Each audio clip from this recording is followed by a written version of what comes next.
क्या आपने एबीबी या सीमेंस का नाम सुना है? बिल्कुल सुना होगा।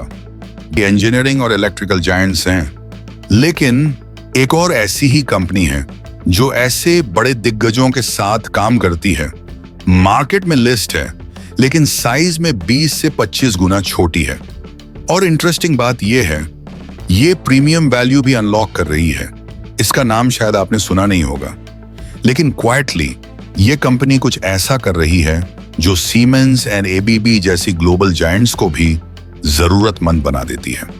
अब जरा सोचिए, एक छोटा सा ट्रांसफार्मर बनाने वाला बिजनेस इंडिया के हाई ग्रोथ सेक्टर्स जैसे टेलीकॉम, एनर्जी, डेटा सेंटर्स और मेडिकल इक्विपमेंट कंपनीज को सर्विस दे रहा है। कंपनी 25 से भी ज्यादा टॉप कॉर्पोरेट्स को ट्रांसफार्मर्स, स्पेशलाइज्ड इक्विपमेंट और टेक्निकल सर्विसेज प्रोवाइड करती है।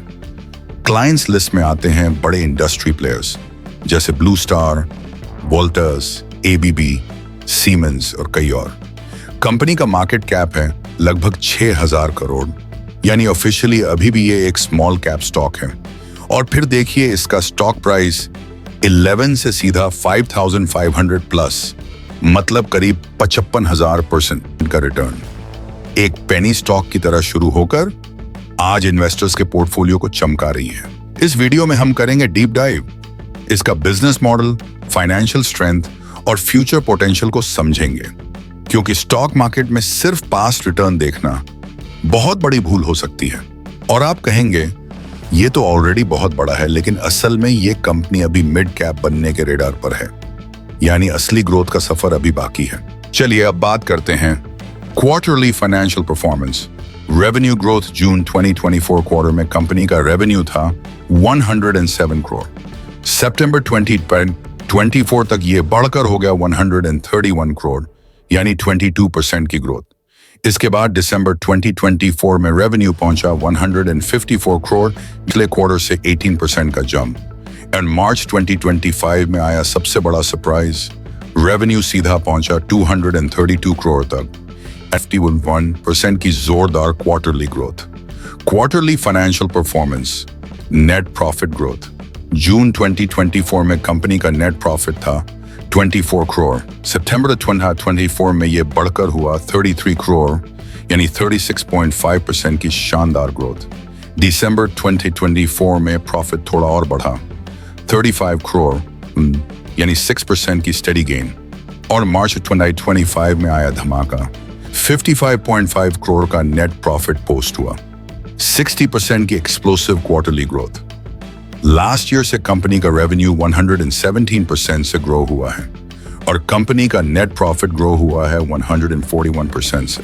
पिछले 4 वर्षों का revenue growth financial year FY22 में रेवेन्यू था 180 करोड़, FY23 में बढ़कर हुआ 280 करोड़, यानी 56% ग्रोथ। FY24 में आया और जंप रेवेन्यू पहुंचा 396 करोड़, यानी 42% ग्रोथ।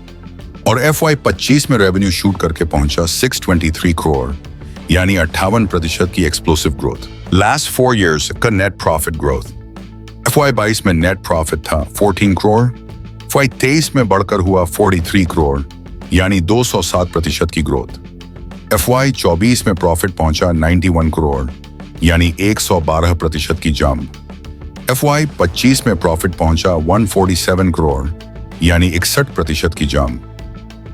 लास्ट 4 इयर्स से कंपनी का रेवेन्यू 426% से ग्रो हुआ है। लास्ट 4 इयर्स से कंपनी का नेट प्रॉफिट 950% से ग्रो हुआ है। कंपनी का नाम है शिलचर टेक्नोलॉजीज। अब बात करते हैं शेयर प्राइस परफॉर्मेंस की। ये बाइंग एडवाइस नहीं है, इन्वेस्टमेंट करने से पहले आप अपने फाइनेंशियल एडवाइजर की सलाह जरूर ले। करंट EPS है 128 और अगर 43.5 का PE लगाया जाए तो स्टॉक प्राइस बनता है 5500 प्लस।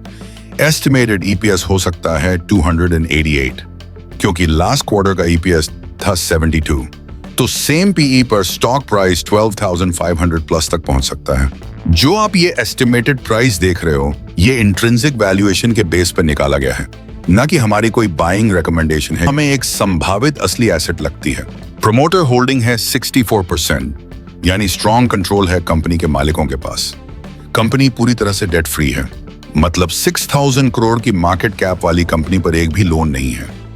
आज के दौर में जहां हर ग्रोथ कंपनी ऊपर से नीचे तक लेवरेज लेती है। शिलचार टेक्नोलॉजीज बिना किसी कर्ज के ग्रो कर रही है और यही इसे एक फाइनेंशियली स्ट्रांग और लो रिस्क मल्टीबैगर बनाता है। और सबसे खास बात, कंपनी के पास है 37 करोड़ का एडिशनल कैश रिजर्व, मतलब बिना किसी लोन के अपने दम पर ग्रो कर रही है। अब बात करते हैं प्रॉफिटेबिलिटी रेशियोज की।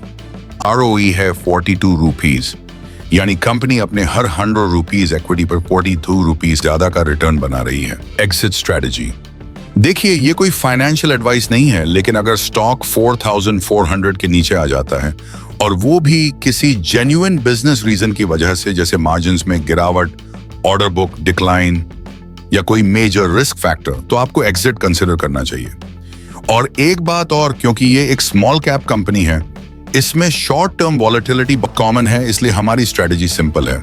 नेक्स्ट क्वार्टरली रिजल्ट्स के बाद हम इस स्टॉक को फिर से रिव्यू करेंगे, ताकि अगर हम इन्वेस्टेड हैं तो हमारी स्ट्रेटजी भी क्लियर हो और रिस्क मैनेजेबल रहे, क्योंकि ब्लाइंडली होल्ड करना किसी भी स्टॉक को वो इन्वेस्टिंग नहीं, बस होपिंग होती है। मिलते हैं नेक्स्ट वीडियो में और भी मल्टी बैगर स्टॉक्स की रिसर्च और इनसाइट्स के साथ। वीडियो को लाइक और शेयर जरूर कीजिए, तो चैनल को सब्सक्राइब करना ना भूलें।